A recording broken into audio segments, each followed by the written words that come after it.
According to the Virginia Wesleyan University Honor Code, plagiarism is defined as the oral and/or written presentation of words, facts, or ideas belonging to another source without proper acknowledgement.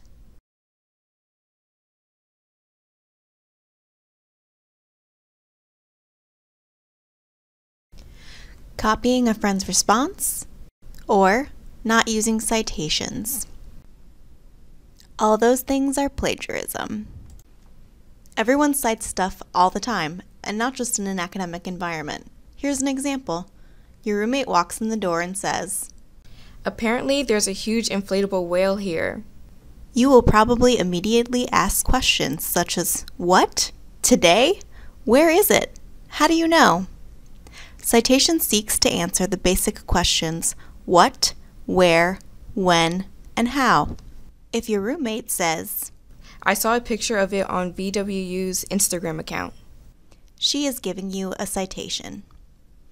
We use citations to clarify information and check credibility. For example, you might say, "Let me see," and grab your phone. You're checking her citation. Every time you mention something that's not common knowledge, you need to cite it. Common knowledge is something the average educated person just knows. The Big Bang Theory posits that the universe began billions of years ago with an enormous explosion. That's common knowledge. It doesn't need a citation. The phrase Big Bang was coined by Sir Fred Hoyle, an English astronomer. Hoyle used the term to mock the theory, which he disagreed with. That's not common knowledge and needs a citation. Common knowledge may vary depending on who makes up the common around you. For example, according to the Big Bang model, the initial explosion was produced when an infinitely hot, dense center, referred to as a singularity, began to expand, giving rise to the particles that eventually formed into our universe. would not be considered common knowledge for your average group of friends at a restaurant, but it would be common knowledge if speaking to your astronomy class. So every time we mention something that's not common knowledge, we cite. This includes direct quotations. In the future, everyone will be world famous for 15 minutes.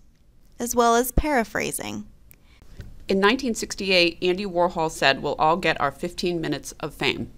It is imperative that you always put quotes around direct quotations. Say you're taking notes for yourself, so you copy and paste a couple of sentences of the article you're reading into a Word document without using quotation marks. When you look back on it later, you might not remember that those are the author's words and paste them directly into your own paper. Uh-oh, you just accidentally committed plagiarism and violated the honor code. The same goes for paraphrasing. If you write down someone else's idea in your own words without a citation, you may look back later and think that's your own great idea.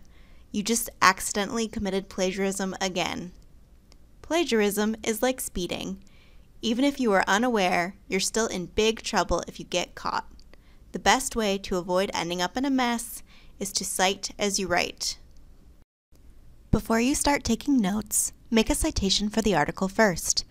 Even if you just list a couple details like the author's name and title of the article or the URL, it will remind you that you need to cite. After you put down a few article details and begin taking notes, remember that you're putting the author's work in your own words. Rather than finding synonyms and changing sentences around, which is known as patch writing, think of how you'd explain what you've just read to someone else in plain language. Here's an example. What I've read in the article is, the Irish Republican Army and its political wing Sinn Féin demanded that the British make a speedy departure from Northern Ireland and that this region become united with the rest of Ireland. The groups that fought the IRA, the Loyalist paramilitaries, and the British government rejected these demands. If I then write, the Irish Republican Army ordered the English to quickly leave Northern Ireland and reunite this region with Greater Ireland. The British denied these orders. That is patchwork. It's poorly paraphrased and considered plagiarism. A good paraphrase might sound something like, Including the northernmost part of Ireland, known as Northern Ireland, in the United Kingdom, and subjecting it to the British governing system has been controversial. The main objector has been the paramilitary group Irish Republican Army and its political party Sinn Féin. These groups believe Northern Ireland should be united with Ireland proper under one government and have taken steps toward this with no results from the British government. As you're writing your paper, you will use an in-text citation. An in-text citation references a little bit of the information you have, alerting the reader that you're citing something. At the end of your page or paper, you will provide all the information the reader needs to find the source. Even though the same basic elements are included, there are different formats by which the information is presented. The different formats are called citation styles, and they vary by subject. The humanities uses the Modern Language Association's citation style, MLA. Social sciences and business use the American Psychological Association style, APA. History, including anthropology and art history, use Chicago Turabian style, which includes two different citation styles known as author date and notes bibliography. The sciences use scientific style and format. These are the most common citation styles you will use. If you're in an interdisciplinary subject, your professor will let you know which citation style to use.